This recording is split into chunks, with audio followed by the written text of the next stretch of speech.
Hey guys, wanna know how to disable notifications in PUBG Mobile? Well, no worries. In this video, I'm going to guide you through a step-by-step process on how to do it. It's super simple, so let's get straight to it. Now, first off, simply open up your PUBG Mobile application.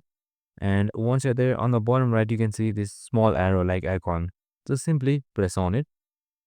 And once you're there, on the top, you can see settings right here. Just simply select settings. And then just scroll down until you see something known as push notifications.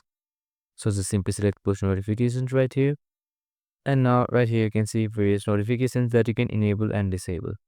So you can just disable connected friends online, friends returned. Since we are disabling the entire notifications, just simply select disable to each one of them, just like this.